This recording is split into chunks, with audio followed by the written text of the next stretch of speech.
Welcome to another segment of The People Place, where we highlight key leaders from the Chicagoland area and Northwest Indiana. I'm Karen Kimsey-Sward, and joining me today is Dr. Eric Jonson. Eric is the Provost and Executive Vice President for Academic Affairs, Valparaiso University. Eric, you've been there with Valpo for over 25 years. It's pretty impressive. So welcome. Well, thank you so much. Thank you, Karen. Thanks for having me today. Absolutely. So why don't we start with something easy? Could you share a little bit some of the highlights as far as your journey over these years? Sure. I've been at Valpo since 1997, came in as a faculty member in the College of Engineering. And I think early on in my career, I knew that I wanted to be a university professor. And so that was the reason to go back, get my PhD and find a place where I could teach. And Valpo is set up that way, where primarily it's a teaching institution. I can do research on the side to help keep me current. But for the most part, I was there interacting with undergraduate students. I will tell you, I thought that was my passion and my vocation in life. And as you know, in your life, sometimes you get thrown a curve. And about 10 years ago, I was asked to be dean of the College of Engineering. And so I started moving up into leadership roles and finding that I had both. It was something I wanted to do, and it was something I was actually pretty good at. And so I enjoyed being in those leadership roles where I could be a facilitator for the faculty to get the work done, the good work that they do. And from there, 9 months ago, another door opened, and I was asked to consider being provost here and executive vice president for academic affairs, and jumped into that role. And it has been a wild ride, as you can imagine, but at the same time, learned a lot about myself, learned a lot about being a leader, how you fulfill a mission at an institution through your leadership. And so it's been a wonderful experience over the past 25 years. Well, I'd love to know, just so many things kind of spawn from that. So what are some key things you've learned as far as being a leader? I have learned, first and foremost, that the people under you, as you know, are your most important resource. And you do whatever you can to help make sure that they're successful, because if they're successful, you're successful. And so to me, my leadership is all about, building those relationships, giving the people under you the resources that they need, and then just letting them do their job. And even at an institution where you're surrounded by PhD faculty, you find ways to motivate them to make sure that they're the best they can be. Thankfully, at a place like Valpo, the faculty are here because they want to be here. They want to be with students. They want to have that close relationship with students. So it's fairly easy to be a leader, I believe, in this environment. Yeah, absolutely. And you're leading them. You also have the student aspect, and then you also have a little bit of the parent aspect too. So you have a lot of different constituents, right? A lot of constituents, from parents to students, to faculty, to staff, to alumni. Alumni are your constituents too, and trying to help them continue their belief and their support of the institution moving forward. And so what I do love about this position is it's not just about one thing. So it's not just about the academics. It's about this kind of whole package. And I'm a firm believer in the idea of this holistic environment. And so it works very well with my background. Well, I was thinking about that you just started this new position over the past year. And I think you, like many of us, it's been a year of change. I know for me, it's these past 2 years. I think I've dealt with more change in these past 2 years than I've spent in over 25 years. And I think that's for the most of us. And so if you think about the changes and all the different changes, and I know we hear a lot of things happening with, higher education, and tell me a little bit about some of those changes and how they're impacting you and your leadership. Sure. And when COVID hit back in March of 2020, I was dean of the College of Engineering at the time, and we were suddenly told, basically over the weekend, that we had to flip our entire educational model on its head. Right, we are a primarily residential, face-to-face environment here, and suddenly we had to go totally online overnight. And if you can imagine, faculty who have those personal interactions in the classroom and in the laboratories, trying to think creatively and think about change in basically 48 hours, and prepare to give a similar meaningful experience to our students in a different modality. It was a beautiful example of how we could do change we put our minds to it. And I think that was the biggest thing that I learned. If it's something that you really have to do, people will change. And in this case, that's what we had to do. And so it's been an interesting year and a half as we've thought through this model, and we've had, fits and starts with this about, coming out of it, and we've had to go back online for a few weeks, and now we're back in person again. And so thinking through the whole educational model has been something that I was working at as Dean of Engineering, and now I have to think more holistically across all of campus as the Provost, and what do we want to look like as an educational institution moving forward? Because I will tell you, it's not going to, the COVID's not going to go away. And we're looking over the next 3 to 5 years, it's going to be similar to where we're at right now. So we have to figure out, what does that mean for an institution like Valparaiso? Yeah, it's funny. I think that, again, delivering training, the same thing happened to us a couple of years ago. We were going through this at the same time. And I thought, oh, this is going to just be okay. And then we're just going to go back to the way things were. And I think as you're realizing, we're not really going to go back to the way things were. So also it's about kind of going along with this continual change, right? That even what you're thinking it might be in a few years, it might not be, and just trying to keep one step ahead of it, versus thinking we can do some planning 5 to 10 years out, because we don't know what we don't know. Yeah. And I will tell you, those institutions, especially in higher ed, who aren't thinking like that, or who aren't thinking about what can we do to stay ahead of this, are the ones that are going to really struggle and, right. and are just going to try to survive. They're not going to thrive. And so, you're thinking about what can we do at a place like a small private institution to make sure that over the next 5 years, we're thriving, that we're still getting students to come here. They're still getting a meaningful experience. And the technology is the big change that happened, but there are other themes that we're having to deal with. The demographic themes in the area, those are changes that are happening over the next 5 years. There's going to be a drop in college age students, how students learn and how they use technology, the price of college, the affordability of college, access. All these things are swirling around as you're trying to deal with what's happening with COVID. And those institutions that can change and can be more nimble and flexible are the ones that are going to survive and to thrive. Absolutely. And I know your brand it's really about that high touch, right? Isn't it? Like it's about taking that passion into purpose, right? It is, absolutely. And we are a small private institution that values the high touch in-person experience, the mentoring that happens between faculty and students. And so we have had to now think about, what does that mean now in the age that we're in?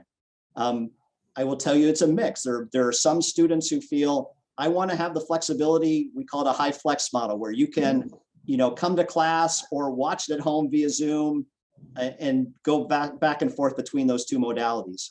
Others want high touch all the time. And so how do you do that in a sustainable and financial way to move the institution forward? Okay, there's that. And then there's also the professors, because Yes. it's hard. I mean, I've done this. It's really hard trying to have people learn, whether you have them on the screen or whether you have them in person. So what are you doing to help them with that adapting and changing to this model?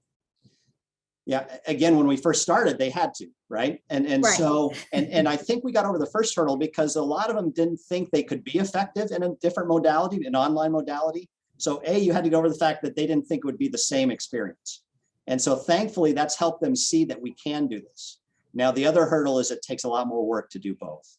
And so planning training sessions to help them use the technology in a more efficient way. Getting them in cohorts of groups together so they can talk through the issues that they have and how they could be more successful. So it's a lot of what we would do anyway, but it's just thinking about it in a different manner. But I think that first hurdle was the biggest one, was in their minds, they did not feel a different modality, an online modality, you could be as effective as in person. But now that they've changed that attitude, now we can start looking at other ways of being more effective in what they do. Yeah, don't you think that, I think what COVID did to many of us is the things that we thought couldn't happen or wouldn't happen. And then all of a sudden we were thrown into it. And all of a sudden we've advanced probably 5 years, 6 years, 7 years, 8 years down the road further within 1 year based on what we were, that was thrust upon us. Yeah, and so for us now, it is thinking about, higher education, a very competitive environment. So what is our distinctive qualities now? If we still want to have maintained that high touch quality, that's great. But we also have to think about what programs do we offer, how flexible are we with students, because there's more competition to get the students coming to our school versus other larger or smaller schools in the area. Right. So, one of the things I know that you pride yourself on, and this is one of the things I love about Valpo, it's that you have you have a lot of programs that are very much high IQ people. If you think about like the engineering, sciences, technology areas, and you focus. Your university really focuses on the emotional intelligence part and really marrying the whole IQ and EQ piece.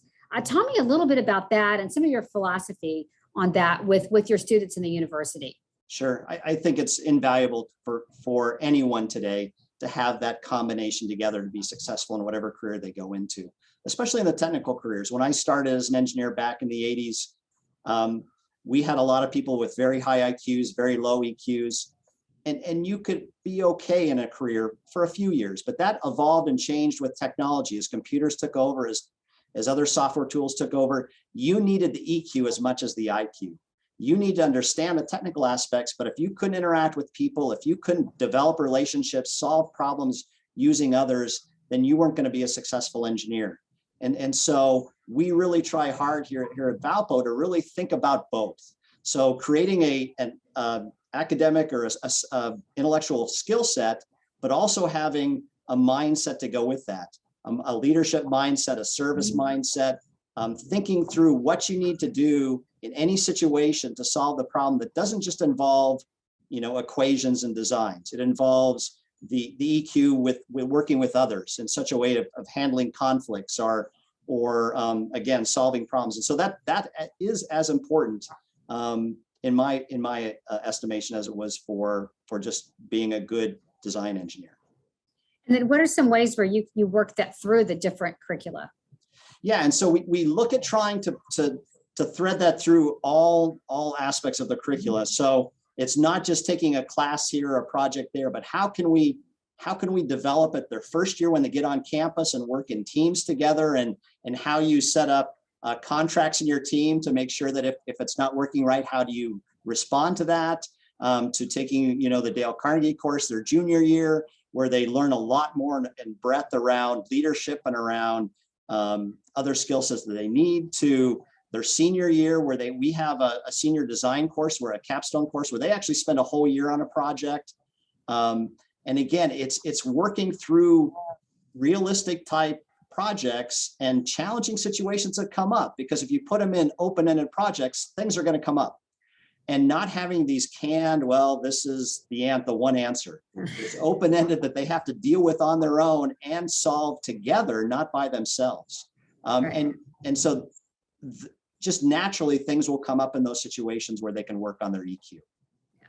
And I love it because, when you and I've spoken several times, you talk about the where you talk with the students and say, okay, it could have been IQ was enough maybe for a long time, but it's not now. And when you think about the computers and the technology and how all of that, where they're needing to relate to other people, and that's how they're going to succeed as they go forward.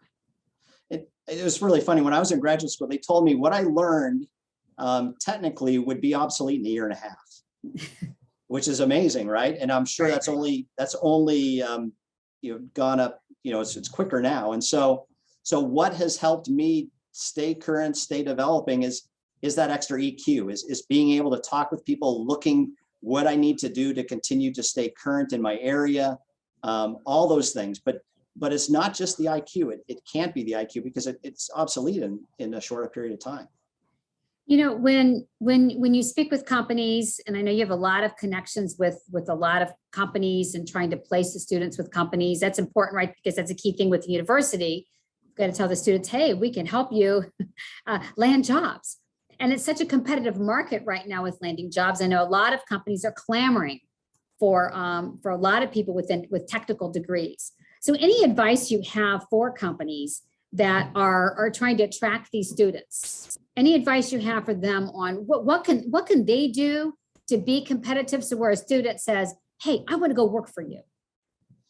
Yeah, I would say companies, if they can show that they allow the students to develop, their whole selves in what they do. So it's not, okay, I'm going to go into this company, I'm going to work in this area for the next 5 years. What are they going to do to help that employee that's coming in grow professionally and personally over the next few years, so they can expand what they know and how they know things, and take extra classes and do what they need to do to help the company, but also grow personally. And so it's just making sure that they have those opportunities for students. I think that's very, very valuable. I think you're going to get the most out of those employees if you also give them the ability to be leaders, to develop those types of skills too, as soon as possible. When I talk to companies, they really focus on a lot of the non-technical sides of students coming in, or graduates coming in. They expect that they will know the basics of whatever degree they have, but they want to know how well they communicate. They want to know how fast they can move up in a company. And so, they're looking for those types of skills too. And I think those are the skills that we try to, embed into our curricula and have our students develop, so that when they graduate, they're also marketable for companies. It's interesting, when I've spoken with your students, because, we've done a couple of panels, and it's really interesting from the student side. We're always telling students, okay, now when you look for a company, it's got to be about a fit, feel like you're going to belong, and make sure you're selling them on you, and you're trying to see, okay, can I fit in here? It's not just trying to get hired, but really, what does that look like? And then also, I think it's with companies many times right now, it's in I hate these words, but I need a warm body. I just need bodies. And the cost of that, because what happens is that many times they get the churn, right? So what they're doing is they're doing that continual, just hire people, and can't really get them to stay. And I think that's just been a real issue, I think, especially in these technical fields, because then I think these, especially emerging leaders, they hop around a lot. They move around a lot. Yeah. So, and it's about valuing your employees, just in retention. So what can you do to value the people that you bring in? Because as you know, it's much easier to retain someone than to hire someone new, right? And Yes. So it's money is involved, sure, but it's not everything. You'd be surprised how much I've talked with graduates who say it wasn't about the money why I left the company, I wasn't valued. I wasn't given meaningful tasks that I felt important to the company. So finding ways for companies finding ways to make sure that their employees feel valued and important for what they're doing, I think will go a long way to keeping their employees. And as it is right now, the job market is just so hot. And so basically people are jumping all over the place. So you need to really focus almost as much on retention as you do on recruitment. Absolutely. It's funny. I did a LinkedIn poll recently, and I asked people what's the hardest, retaining or attracting people. And everyone's talking about, no, we've got to attract, we have to hire. And I think it's we need both. Yeah. So many times we're looking at, the hire piece, and then we have people that are there that if we're not really working with them and trying to retain them and connect with them individually and not look at them like we're just churning through, I think it's going to be much better. Then you're not spending as much of your time having to go and attract people. And I think it's again, we need both, but I think it's just how do we engage people? And every generation of graduates coming out are a little bit different, and we notice that when students come through, what is important to them in terms of what they're looking for. Sometimes it's looking for valuing family time, right, when they're working. Others, it might be, that idea of service, of passion with a purpose, that there's a mission that they feel very tied to. And the challenge is, what is it for, what is it now with the students that are coming out now? And I say it evolves. I mean, whatever generation X, Z, whatever it is, millennials, everyone is a little bit different. And so as a company, you really have to stay on top of that, because if you don't, what you think they might value may not be what they value. And then you're going through the whole process again. Exactly. So making it more individual. I'm just curious, when you were talking, what do you think, how do you think COVID's really impacted even the past couple of years, some of your students? What are some changes you've seen based on COVID? a more reliance, of course, on technology. We're seeing this idea of resilience and we call it, grit, it's diminished right now. The social skills have diminished because they're not used to interacting with people. If they're frustrated, they'll send them a text versus sit and chat with someone and try to work things out person to person. So what we've been trying to do, especially with our first and second year students, is create ways for them to have to do those things that they haven't been doing.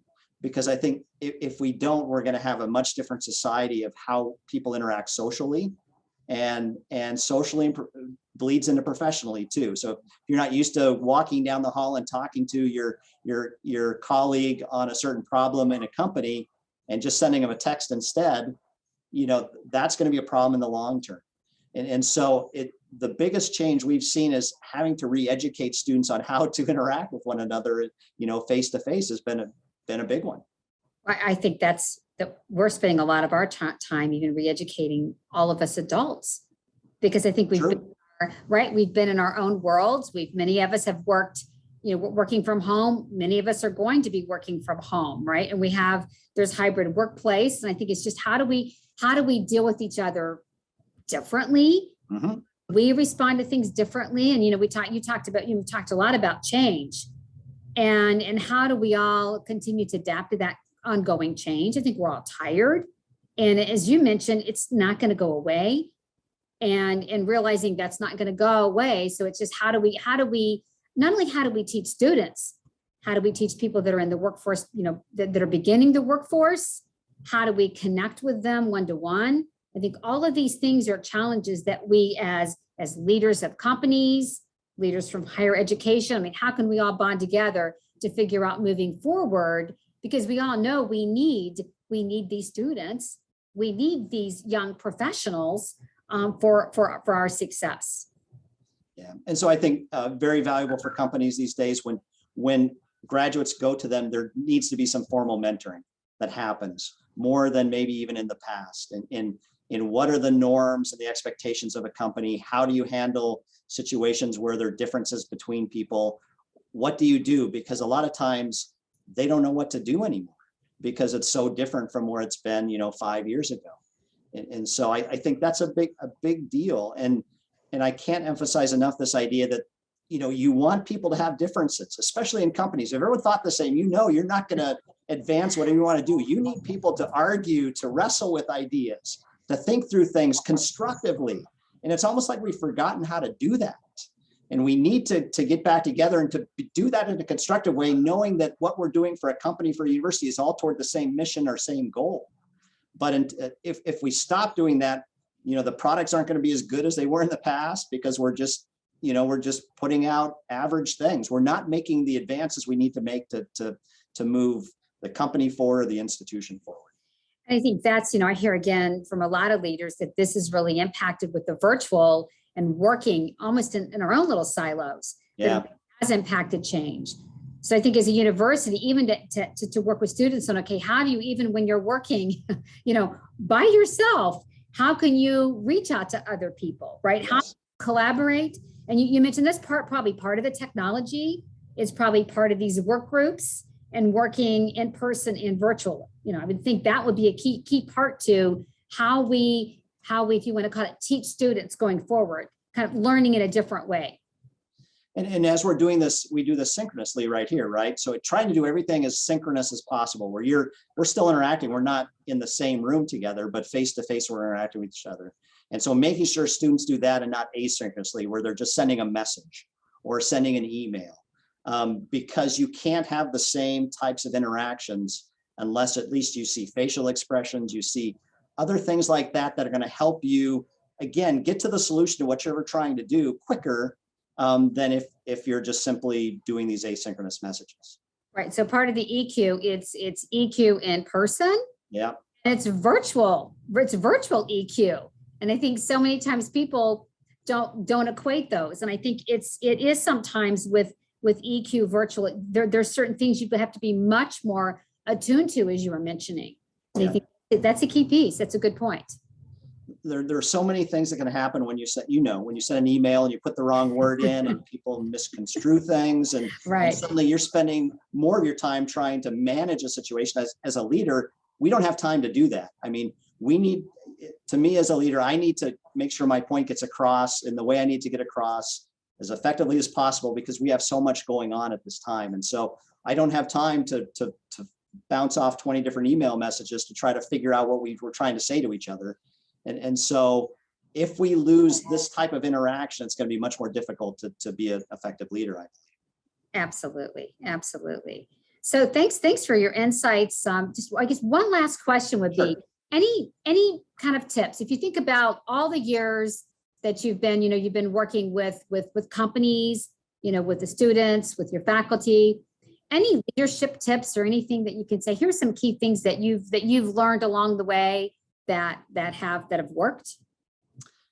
A couple of items. The one thing I'm learning, especially in this role now, is I think the more complex the organization is, in a way, the more patience you have to have as a leader, because sometimes it takes a little time for something to work out amongst people under you. And if you just jump in and fix the problem for them, down the road, they're going to expect you to fix the problem every time. And so knowing when to jump in, knowing when not to, and developing that patience is something that has been tremendously important to me, especially over the last year. So that's one. Of course, always caring for people, that this empathy toward the people under you and what they're going through. It is a tough time right now in the US, being anyone, and worrying about health, worrying about everything, just recognizing that. And it's not that you lower your expectations of what needs to get done, but just continually letting them know that you know how they feel, and that you're there with them and working through this with them, I think is valuable. And then the third one for me is just really always focused on mission, and knowing what your mission is, whether it's at an institution, whether it's at a company, and making sure that mission is known throughout anyone that you're supervising, so that you're all on the same page. And that has been very, very valuable. At any time we feel like we're going off track, we can always point back to that mission, especially at an institution, about what is in the best interest of the students and the student learning. And it always will recenter us back to if our conversation was going off the rails, it always centers us back to what we should be thinking about and we should be doing. So those are probably just three ideas. No, I love it. And on the mission part, because we always talk about your mission and vision, many times it stays the same. It's your methodologies. It's kind of the way you're doing it. That's what's different. And getting people to see that, because I think, especially again, these past couple of years of all the changes, it's easy to become a little disturbed, a little bit less focused, a little unsure of things. And I love it, because you're saying, oh, let's just keep going back to that. Let's keep going back to what's that mission? What are we doing here? Why are we here? And then focusing on that. And that's clear and stays clear, then I think it gets people rallying around that more, and they're more comfortable. And when you talk about change, boy, that has to be front and center, because change is very emotional, as you know, to everyone. Change is hard. But if you can continue to point how that change is going to impact positively how you do your mission, I mean, that's the key. Because if you can't connect it back to something that they can tie to emotionally, it's very, very hard, as you know, to change, to have anyone change. Agree. And again, that is one of the things that I have lived over the past couple of years, because our business went from 90% in person to 90%, well, probably 100% virtual, those first months. And changing, getting the same thing, getting people to embrace that change. And every week we would talk about that. What's our vision? Why are we here? Because that really, you're right, that keeps people focused and engaged. Because once that goes away and they don't realize how and also to have them tied to it. And you mentioned the empathy piece. I think that's important too, seeing where people are, because many people aren't, we all know, some of us like change and some of us aren't so fond of change. I'm thinking more of us aren't as fond of change now. We're tired of change. I used to say, oh, I love change. Yeah. You know what? I'm not sure about that right now, because there's been a lot of change. So I even think people that like change are tired of it. So, but others, the people they have a hard time. So I think there is that empathy towards where where someone is, meeting them where they are, connecting with them and bringing them along versus saying, okay, well, you're not here. Go ahead and just move along somewhere else. Or stay out of the way. So you Very basically valuable. try to minimize what they, their impact. So Exactly. And I that think should be a last resort. Should be a yeah, last and you brought up a good point, because the devil's advocate, getting people to, right, to almost challenge some things and having different people in a team. You had mentioned that earlier. Mhm. That's a key piece. And if you don't have that empathy and really working with people, that can get lost. And that's a key person you could lose on the team that might really help propel some of that change. So any other thoughts before we wrap up? Just thank you so much for the chance to just talk a little bit about my story and leadership here and higher education in general. It is, I will tell you, it's an exciting time to be in higher ed. People say it's a challenging time. It is. But boy, I can't think of a better mission than to help educate young people to go out and make a difference in society. To me, that's still, it's a wonderful place to be. Absolutely. And I've seen it front and center. I've worked with you for a few years. I know Dale Carnegie Chicago has had a relationship with Fraser University for numerous years. And Since 07, so 14 yeah, years. that's amazing. And we love the dedication that the university has to really making sure that your students have that more holistic view of really those people, the important people skills in business, along with the technical skills. And been very impressed with that. Well, thank you. And I will tell you that the course and just how we've interacted, it's been transformational for the students. And a lot of students will tell me it's the best class they take at Valpo. And part of me is like, wow, should I be offended by that? But I'm really not, because it's so impactful, because they use it not only in their professional life, but in their personal life. And they see every day how they can be a more effective person. Great. Well, thanks. Thanks for your time today. And thank you for insights, and stay tuned. Thanks, Karen. Take care.